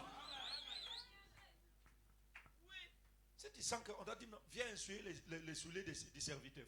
Ukasikia kama kuya upanguze hata yeye ndo anakatala maîtriser kumukulu kuya upanguze wewe uko na lazima ya kitu yeye naye iko na lazima yake kila mtu hapa anakuya kubiake chacun est venu pour soi kila mtu alikuwa moi je ne viens pas pour vous vous ne venez pas pour moi na munikuiake hapa mie. Amen. Vous bloquez vos exaucements munafunga majibu zenu avec des pensées charnelles. na mawazo za kimwili. Nikafanya hivi fulani atasema. Si je fais ceci, tel va parler. Kama wewe ndio uniumbaka. Si c'est toi qui m'as créé. Alors tosha pumuzi yako. Alors enlève ton souffle. Je ferai ce de que Dieu me dit de faire. Nitafanya kile Mungu ananiambia nifanye. Amen. La prédication que nous prêchons ici. Mahubiri yetu tunahubiri hapa. Si vous voyez quelqu'un échouer, c'est parce qu'il veut se tenir à ses préparations. Ukaona mtu anashindwa hapa kumahubiri, maana yake yeye anapenda abakie tu kwa mawazo yake vya alipanga. Mie je m'abandonne. Najiachilia. Si vous voyez ma préparation, c'est différent. Mukaangalia matayarisho zangu hapa na mimi nasema ni tofauti sana. Dieu veut vous prendre Mungu anataka akuchukue et vous utiliser. Na akutumikishe. Imaginez vous voulez ramasser votre stylo et le stylo veut en même temps qu'on l'utilise mais qu'il reste dans la mallette. Wazia tu unatafuta logota stylo yako hivi lakini stylo inapenda ile wakati umutumikishe na ibakie chini. Dites-moi un peu comment tu veux utiliser le stylo dans la mallette en train d'écrire sur les tableaux. Jiulize kwanza namna gani wewe utatumikisha ile kalamu wakati iko ndani ya sakoshi na unataka uitumikishe. C'est que je vais faire ici. Est-ce que ma mère sera contente? Bien natafuta kufanya hapa. Je, mama yangu atafurahia? Est-ce que mon père sera content? Je, mama yangu atafurahia? Est-ce que ma femme sera contente? Je, mke wangu atafurahia? Je m'en fous. Sijali. Moi je m'en fous. Mie sijali. Qu'on m'appelle tout le nom. Baniite majina zote. Je m'en fous. Sijali. Un jour mon épouse m'a dit mais tes parents sont ici, toi tu ne veux pas manger. Siku moja mke wangu alisema baba zazi yako biko hapo upende kula, nikasema si tu as honte de mes gènes, kama ta sort de ma chambre. Unazikilia vifungu vyangu ya chakula haya toka mchumba yangu. Je suis en jeune. Niko ndani ya kifungo. Papa ou pas papa, je suis ici. Papa akuwe papa asikue mimi niko hapa. Oh non, mais va les expliquer. Oh wendo expliquer quoi? Nifasirie nini? Ce sont des chrétiens. Ni ba Kristo. Amen. Tout expliquer. Unapenda ufasirie vyote. Vous allez mourir avant même la mort. Utakufa mbele hata ya kifo. Jésus quand il se lève, il part. Yesu wakati il ne dit même pas Pierre, suivez-moi. Hambia hata Petro nifuate. Est-ce qu'il va à la toilette? Je anaenda kuchoo. Est-ce qu'il va en Galilée? Je anaenda Galilaya. Il va où? Anaenda wapi? Il se lève et tout le monde est debout. Watu wote nao wanasimama naye. Et quand il s'assoit, on s'assoit. C'est là que Dieu va travailler. El Shaddai, libérons-nous. Nous avons un Dieu vivant ici. Mais nous nous lions par nos pensées. Faites ce qu'il vous dira de faire. Je peux attendre tout le monde dire Amen. Si oui, il veut entrer. Sinon, vous ne vous tiendrez pas debout. Na kama sivyo hautasimama wima. Si tu le laisses agir, ukamwachilia atende, Dieu va entrer. Mungu ataingia. Tu le bloques, unamfungia, vous-même vous n'allez pas vous tenir debout. Wewe mwenyewe utaweza kusimama wima. Voyez? Unaona? Voyez maintenant l'heure pour vous de recevoir cela. Wakati kwako ya kupokea ile. L'heure pour vous de recevoir cela. Wakati kwako ya kupokea l'heure pour vous de recevoir cela. Wakati yako ya kupokea. Seigneur, prends-moi. Bwana nichukue. Utilise-moi comme tu veux. Unitumikishe jinsi unataka. Je n'ai pas besoin de t'expliquer. Sina lazima ya kufasiria na kufasiria. Même si vous êtes en table. Hata kama uko kumeza. Et que vous sentiez qu'il faut arrêter de manger. Kisha unahisi kama unapasha kuacha kukula. Allez prier. Na uende omba. Soyez impoli. Kosa adabu basi, kosa adabu. Tiens-toi debout calmement. Simama wima kimya. Il pense que tu es parti chercher quelque chose. Bana wazao nenda tafuta kitu moja. Tu reviens après 3 jours. Unarudia kisha siku 3. Et là, na pale tu verras comment Dieu va t'utiliser. Utaona namna gani Mungu atakutumikisha. Dieu aime les gens bizarres. Mungu anapendaga watu wenye baeleweki. Dieu n'a pas besoin des hommes sociaux. Mungu hana lazima ya watu ya ujamii. Oh, il ne connaît pas vivre avec les gens. J'aime. Oh, hajua kiishi na watu. Si je veux vivre avec lui. Ni kuchua tu kuishi naye. Amen. Amen. Un jour, j'ai travaillé à la radio. Siku moja nilikuwa natumika kwa radio. politique. Ya mtu mmoja wa siasa. J'ai demandé à la directrice, j'ai dit j'ai faim. Nikalomba kwa directrice nikasema niko na njala, nasikia njala. Elle m'aimait beaucoup, elle est partie acheter à manger. Akaenda chakula. Un gros liboke comme ça. Liboke moya kabambi. Juste pendant qu'elle était à la porte. Wakati tu alifika mulango. Une fois me dit tu commences le jeûne pour 3 jours. Sauti moya kaniambia unaanza kifungo tangu sasa. Je lui ai dit en face, madame merci beaucoup, je mange pas. Nikamwambia hivi, je reviens après 3 jours. Nikamwambia madame asante sana lakini sitakula naenda omba. Demain et le surlendemain je n'arrive pas au travail. Nakuya kisha siku 3 kesho na kesho yake sitakuwa hapa kwa kazi. Je suis parti. Na nikaenda. 3e jour je reviens. Siku ya 3 nikarudia. L'émetteur de la télévision est tombé en panne. Ile émetteur ya télévision ikaanguka. Il fallait que je passe l'émission de chrétien. Ilibidi émission chrétienne. Émission moja hivi ya avec Bakristo. le pasteur Gabriel Kilala. Pamoja na mchungaji Gabriel Kilala. Demandez ça au pasteur. Même je crois mon épouse peut se rappeler ça. Ulizi akosa tena mke wangu anaweza kukumbuka. Tombé en panne. Émetteur ikakufa. Je suis rentré, j'ai touché l'émetteur. Nikarudisha, nikaingia hivi J'ai dit, je veux que tu démarres, je termine l'émission de Dieu. Nikasema, nataka uwake tena juu nimalize émission ya Mungu. Je n'ai pas appuyé le bouton pour allumer le Seigneur un témoin. Sikugusaka hivi ku bouton juu ya kuiwasha Bwana. L'émetteur s'est actionné seul. Émetteur yo peke kajiwasha. Et là on a écrit une lettre dit Médard sur homme. Na pale bakaandika barua mwa bakasema hivi, Médard yeko zaidi ya mtu. Ça y est, à la RTVH. Allez demander. Kule ku RTVH. Demandez que savez-vous de Médard Chai? Muulize kama mnajua nini kuhusu Médard Chai? Quand vous voulez plaire aux gens, wakati unapenda upendeze mtu, vous serez rien devant Dieu. Hautakuwa kitu mbele ya Mungu. Parce que vous voulez satisfaire tout le monde. Sasa unataka utosheleshe kila mtu. On ne satisfait jamais un homme égoïste. Kama usitoshelea mtu mchoyo. L'homme naturellement est égoïste. Mtu kwa kimaumbile tu hivi ni mchoyo. Tu lui donnes $100, il sait que tu as encore d'autres. Ukompatia $100 anajua kama ukingana zingine. Même si tu n'as plus rien. Hata kama huna tena kitu. Même si c'est un sacrifice. Hata kama ni kafara tu unamtolea. Il a 10 000. Maana kuna 10 000.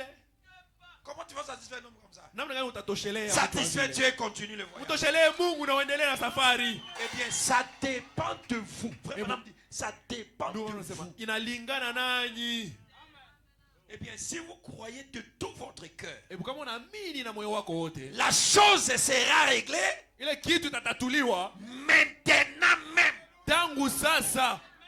Sasa hivi. Si tu veux ma soeur, maintenant même. Kama unataka dada yangu sasa hivi. Maintenant même. Sasa hivi. Mon frère, maintenant même. Ndugu yangu sasa hivi. Ça dépend de vous. Inalingana nawe. Dieu a déjà exaucé. Mungu aishajibia.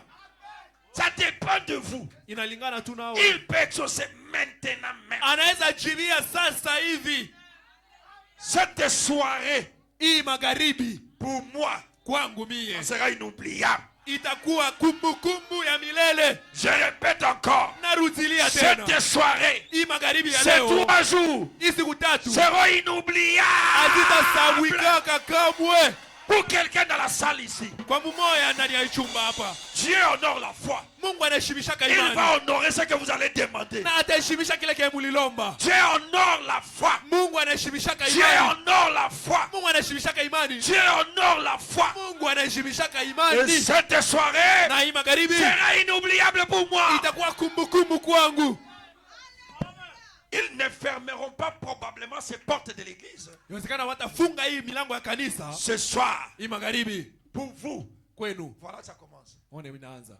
Moi, j'ai prêché, il dit tu ne pars pas à la maison. Mimi nilikuwa nahubiri wakaniambia usiende kunyumba. Hier, je prêchais, j'entends une voix, tu ne pars pas à la maison. Nilikuwa nahubiri hapa nikasikia sauti moja ikaniambia usirudie kunyumba. Mon épouse, papa et maman m'entendaient là dehors. Mke wangu papa na mama wao walikuwa pale nje. J'ai envoyé le huissier, appelle-moi Neema. Nikatuma huissier nikamwambia uniitie mama Neema. Kama tafungu. Mwende. Toi tu papa dit non. Wewe hautaenda, nikasema hapana. Vous resterez toute la nuit. Utabakia hapa usiku mzima. Quand tu attends quelque chose, wakati unasikia kitu moja, c'est le moment que Dieu t'offre une passe d'or. Ni wakati Mungu anakupatia bahati moja. Si Dieu te donne une consigne dans le cœur, Mungu akupatia alama moyoni, c'est une passe d'or pour l'exaucement. Ni majaliwa juu ya kupata jibu. Tu peux être assis là-bas, tu dis non, cette sœur-là, donne-lui un pain de frère. Unaweza kuwa unaikala pale. Unasikia, tu ne sais pas ce que Dieu fera après. Kikwembe, hujua kile Mungu atafanya baadaye, uende umpatie hayo. La prédication sort, mais toi tu attends quelqu'un qui dit ta Bible que tu as volé, fais comme ça. Et toi, avec ton égoïsme, tu viens pas. wewe na ucho yako unakuja Est-ce unasema qu'il faut que je paye même les 10 passés? mchungaji, je, inabidi nilipe na machakumi zilishapita? Qu'est-ce que la voix t'a dit? Sauti ilikwambia nini? Comment tu veux bloquer ta vie Namna gani unapenda kufunga maisha alors que yako? ton créateur t'a déjà donné la solution? Japo muumba wako aisha kupatia Que quelqu'un suluhisho. comprenne ça. Mtu mmoja elewe hii. Amen. Moi, j'attends que Dieu me parle. Mimi nangoya Mungu onene nami. Même quand je conduis la voiture, frère, Hata wakati niko il y a des natembeza moments gari. je peux quitter chez moi jusqu'à la maison, je ne parle pas. Kuko wakati mimi naweza kutoka kwangu mpaka hapa bila mimi kusema. Les gens parlent derrière moi, c'est comme si je ne suis pas là. Batu wiko nasema kule nyuma. Iko Je sasa. m'attends à ce qu'il me parle. Niko nachungojelea aongee na mimi Qu'il me donne aseme une nami. consigne. Seigneur, je pars au temps. Qu'est-ce que Bwana, tu veux? mimi naenda hekaluni, unataka nini? On peut marcher avec vous. Natembea na nyie. On cause, mais ici, Tunaongea. c'est bon, ça change. Lakini mimi napanda hapa mimi Quand nabadilika. est-ce que Dieu l'a visité? Wakati gani Mungu alimtembelea? Moi, je m'attends Mimi à nachungojelea ce qu'il parle. aseme. Toi, tu t'entends à ce que ta bouche parle. Naona chungojelea kinywa yako ndio iseme. Tout ce que ton œil voit, il faut que tu parles. Biote mimi ilicho yako inaona unapenda useme. Moi, c'est pas comme ça. Hapana, mimi haiko vile. Je peux voir. Mimi naweza kuona na kuona Mais je n'ai pas vu. lakini sikuona. Amen. Vous pouvez parler. Unaweza kusema Je n'ai pas entendu. lakini sikusikia. Même dans mon bureau là. Hata ndani ya Il ofisi y a yako. 2 fois. Kuko mara. Pardonnez-moi, je parle trop de moi ce soir. Pardon. Munisamee sana, Je ninasema suis sana avec vous. kunihusu Vous allez mimi. bien comprendre. Mtaelewa Vous, mzuri. vous dites beaucoup de choses. Je dis, Unasema mambo mengi lakini disais quoi? unasema. Ulikuwa unasema nini? Haya bafikiaga. Ça vous est jamais arrivé? Je ne suis pas avec toi là-bas. Siko na wewe pale. Tu notes, je dis, moi je suis pas là. Uko naeleza habari zako lakini siko pale. Je suis ailleurs. Niko kwengine. Et après, tu disais quoi? Na kisha mimi nakuuliza, Je disais, ulikuwa j'ai mal au unasema nini? ventre. Oh, nilikuwa nasema niko na maumivu kutumbo. Tu reviens demain. Bon, rudia kesho. Pourquoi pas aujourd'hui? Jua nini hapana leo? Pourquoi pas maintenant? Kwa nini hapana sasa Est-ce que hivi? demain il y aura d'autres mains? Je, kesho kutakuwa mikono zingine? Je veux que Dieu me parle. Nataka Mungu aongee na mie. Mes amis, je ne sais pas comment dire ça. Mon Marafiki. temps est trop terminé. Sijue namna gani kusema hiyo wakati yangu inaisha. Suivons la conduite Lakini de Dieu. tufuate uongozi wa Mungu. Arrêtons de satisfaire les hommes. Tuache kutosheleza watu. Satisfaisons Dieu. Tutoshelee Mungu. Point. Je n'ai pas beaucoup à dire. Que Dieu vous Basi, bénisse. Mungu awabariki. On continue Sina le mengi ya dimanche. kusema. Tuendelee siku ya On Jumapili. va se lever. Parlons au Seigneur. Utasimama na kuongea na Bwana. Parle au Seigneur Jésus. Ongea na Bwana Yesu. Dites quelque chose. Sema kitu fulani. Seigneur, j'ai été longtemps désordonné. Bwana, wakati mrefu nilikosa utaratibu. Mais maintenant, Lakini sasa je veux un cœur qui t'obéira à 100%. nataka moyo ambao itakutii 100%. N'oublie pas de demander la chose qui t'a fait que tu jeûnes 3 jours. Sababu kuomba ile jambo ambalo ilikufanya ufunge siku Si tu es tatu. venu pour le mariage, n'oublie pas de le réclamer. Kama ulikuja juu ya ndoa usisahau kuidai. Si tu es venu pour les enfants, n'oublie pas de Kama les ulikuja juu ya demander. watoto usisahau kuwadai. Si tu es venu pour l'argent, n'oublie pas. Kama ulikuja juu ya pesa usisahau. Mais d'abord, Lakini kwanza que Dieu te domine. Mungu akutawale. Qu'il soit Seigneur dans nos vies. Akuwe Bwana maishani mwetu. Qu'il soit Seigneur dans la vie du pasteur, Akuwe Bwana ndani ya maisha ya dans la mchungaji, vie de la sœur. ndani ya maisha ya dada. Prions pendant 10 minutes et notre temps est fini. Tuombe dakika 10 na wakati wetu inaisha.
t'acclamons pour ces 3 jours, Seigneur.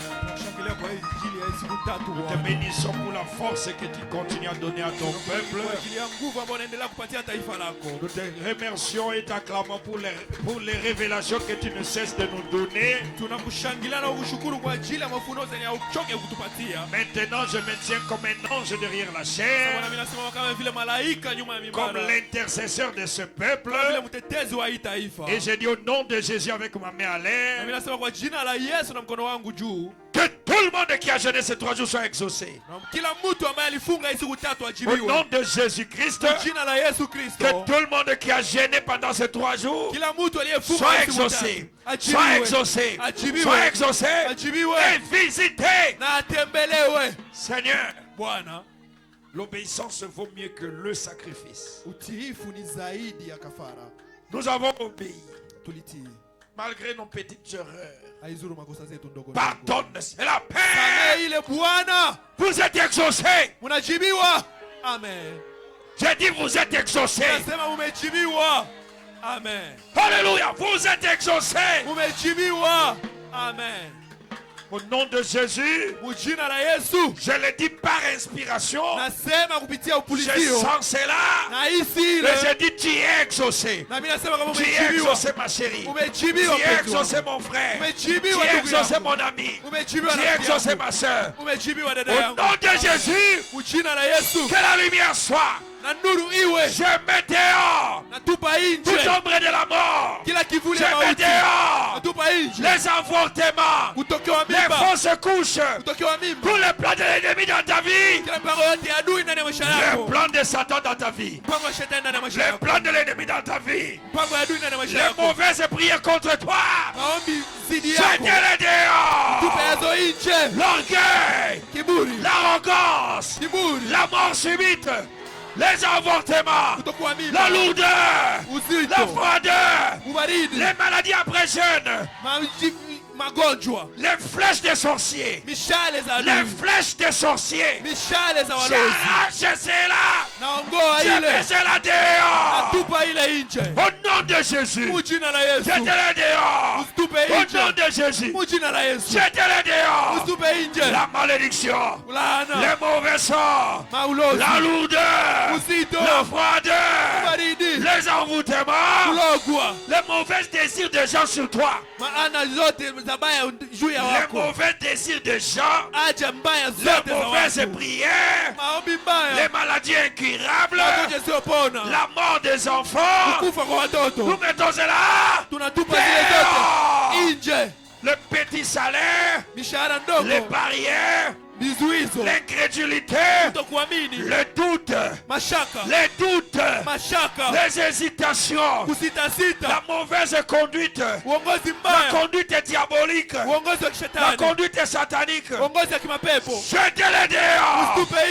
Au nom de Jésus, dehors. Nous t'acclamons très fort, Seigneur.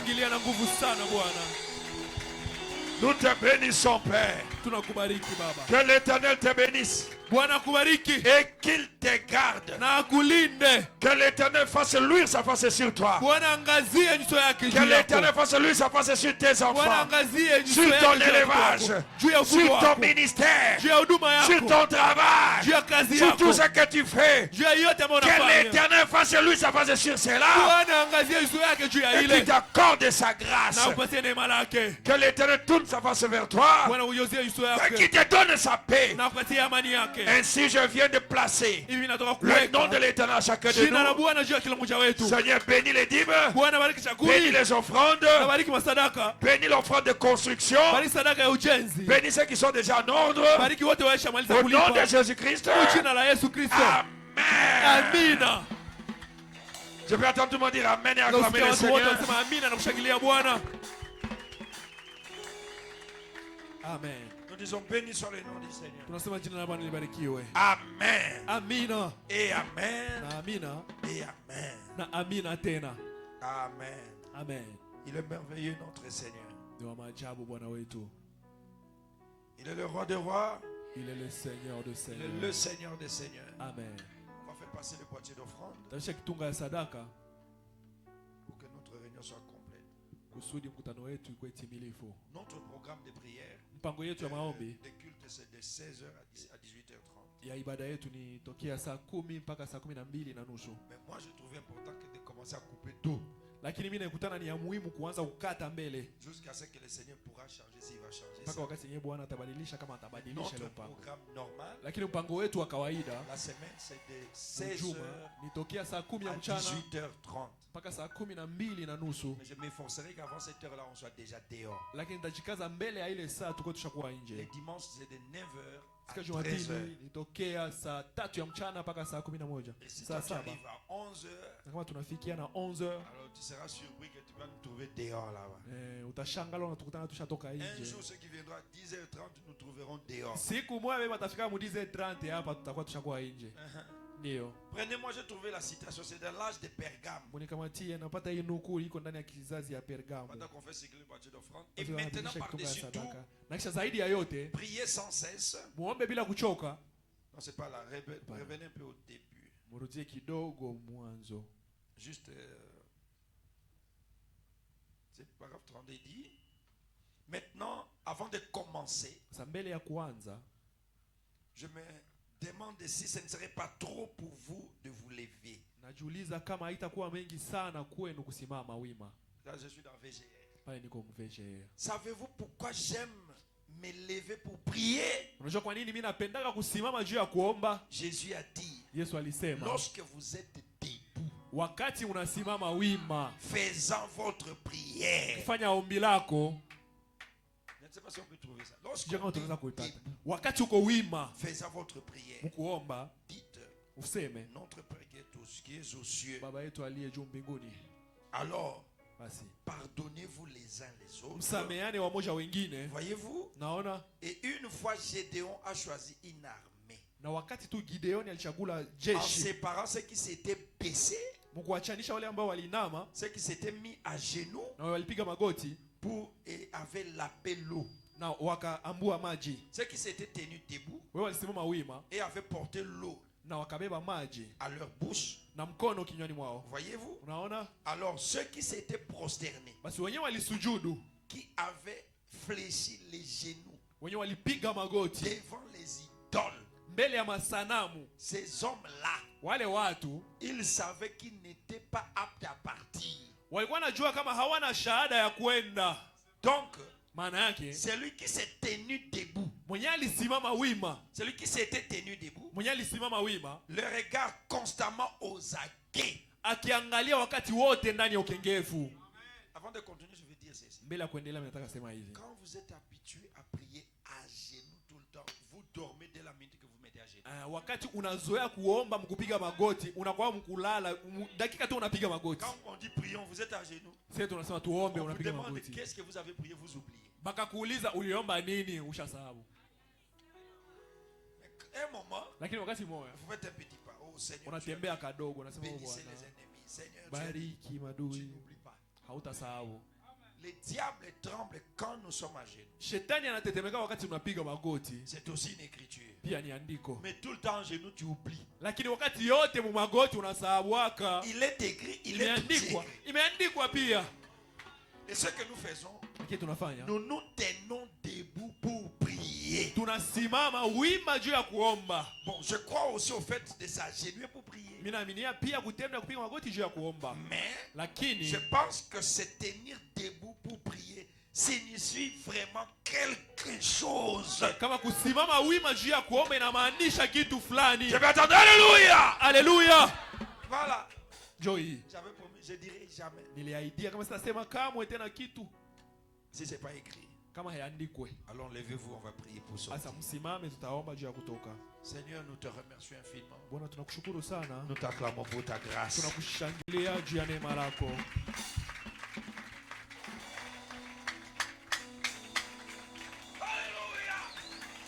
Merci pour ces 3 jours. Asante kwa ajili ya hizi siku tatu, Nous sommes convaincus tunahakikishwa que nous sommes exaucés. kama tumejibiwa. Nous retournons tête haute tunarudia kichwa juu, sachant que tu nous as exaucés. tukijua kama umetujibu. Nous retournons avec joie, Tunarudia na furaha, sachant que tu accompliras ta parole. tukijua kama utatimiza neno Nous lako. retournons avec témoignage, Tunarudia pamoja na ushuhuda, sachant que tu n'es pas un homme pour mentir. tukijua kama wewe hauko